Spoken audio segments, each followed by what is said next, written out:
Galera, bem-vindos ao Universo do Enem. Esta é a primeira aula de literatura do nosso curso. E nessa aula a gente vai tratar de alguns fundamentos que valem também para toda a área do português. A diferença e os conceitos entre língua e linguagem. Vamos pegar aqui a questão da nossa aula hoje, que vai guiar o nosso raciocínio. Questão diagnóstico. Identifique os elementos verbais e os não verbais e explique o sentido conotativo da imagem. Agora, galera, a gente vai entender melhor o que é língua e linguagem. Bom, a gente vai partir do conceito de linguagem, porque é um conceito mais amplo.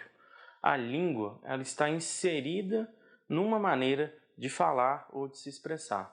Lembrando que a linguagem, ela não é necessariamente o ato da fala, o uso de palavras na fala ou na escrita. Ela pode ter outros símbolos e aspectos que vão guiar uma determinada comunicação. Bom, começar dizendo, por exemplo, um tema, que foi o tema de 2017, Educação de Surdos. A gente tem, por exemplo, a língua de sinais, a língua brasileira de sinais, que é um tipo de linguagem, uma expressão, muitas vezes, a maior parte das vezes, gestual, para comunicação entre deficientes auditivos. Pensando também outro tipo de linguagem, a língua portuguesa, que é, obviamente, aquela que a gente está mais acostumada, Bom, a língua portuguesa, ela tem a sua variação padrão, que é aquela que é utilizada em provas, em concursos, em situações de alta formalidade.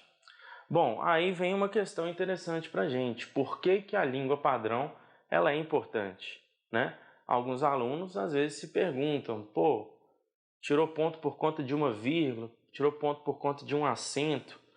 Na verdade, a utilização da língua padrão em provas e concursos é, na verdade, uma tentativa de democratização. Porque se cada um dos candidatos escrevesse na sua própria variação, como que poderia ficar os critérios de correção? Então, a utilização da norma padrão em determinados contextos, ela, na verdade, é um benefício, um tipo de benefício para os candidatos, porque todos estariam competindo, então, com igual possibilidade de critérios. Falando em variação, a gente vai ter uma aula específica para isso, que é a variação linguística, mas já introduzindo um pouco desse assunto, as variações de uma determinada língua, elas vão se dar por inúmeros contextos.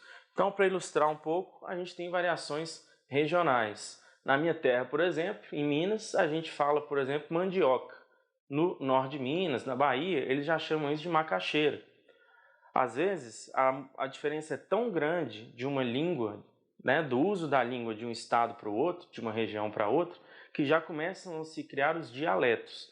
Nesse ponto, a comunicação, mesmo dentro de uma mesma língua, já passa por determinados distúrbios que não consegue se comunicar. No Brasil, atualmente, é muito difícil a gente encontrar dialetos dentro da língua portuguesa. Mesmo que existam gírias, termos específicos de cada região, qualquer brasileiro pode se comunicar com qualquer brasileiro, atualmente, mesmo existindo essas pequenas variações. Existem também variações linguísticas, dentro de determinadas profissões. Por exemplo, quando a gente acorda doente, a gente, por exemplo, tem uma dor de garganta. Só que dentro de um consultório médico, vocês provavelmente já experimentaram, o médico vai falar que você tem uma laringite ou uma amidalite. Ou seja, dentro de um campo profissional, o termo, o jargão técnico daquela área se faz útil para uma comunicação mais exata. Enfim, eu ilustrei aqui duas maneiras de variação linguística de alguns termos, mas a gente tem inúmeros tipos de variação. Beleza.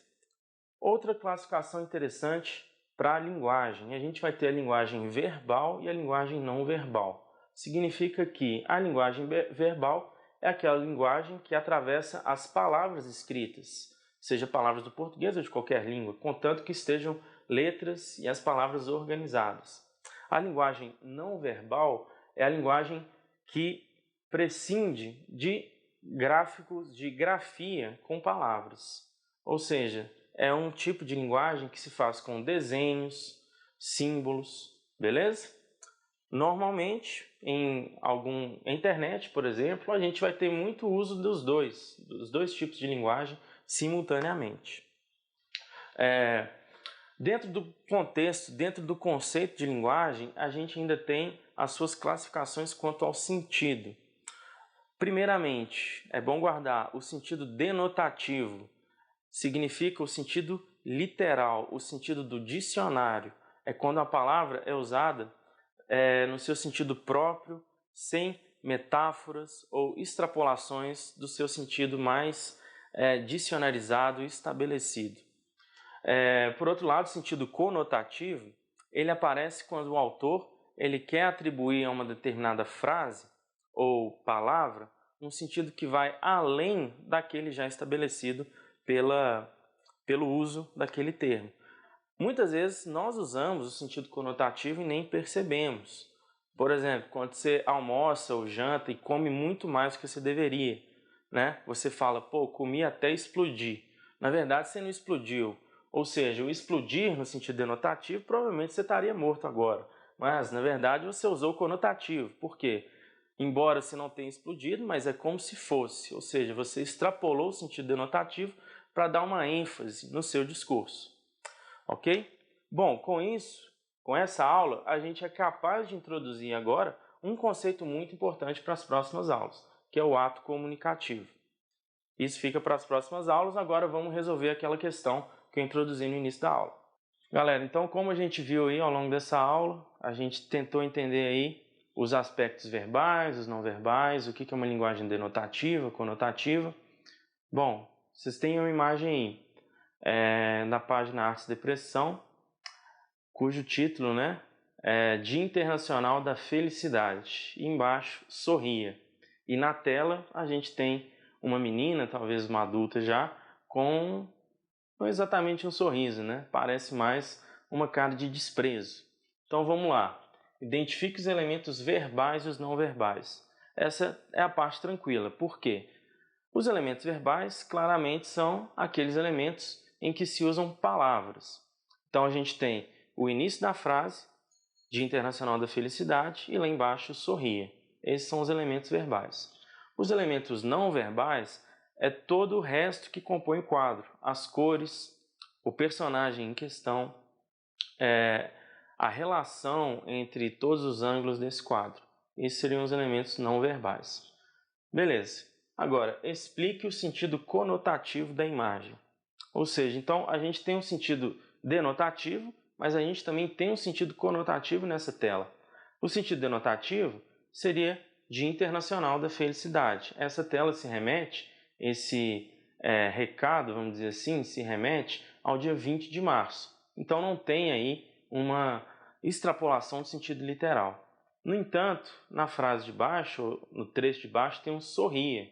E o resultado desse sorria, na verdade, é uma cara um pouco de tédio, um pouco de desprezo por esse dia, entre aspas, o dia da felicidade. Então, embora nessa tela se utilizem elementos denotativos, o sentido denotativo, o resultado é uma ironia do que, bom, afinal, o que se tem para se comemorar nesse dia da felicidade? Por que eu devo sorrir? E a cara da menina aponta para a gente que ela não está nem um pouco feliz nesse Dia Internacional da Felicidade. Bom, é isso aí. Com isso a gente termina a nossa aula de hoje, a primeira aula de literatura. Espero vocês nos próximos encontros. Bons estudos!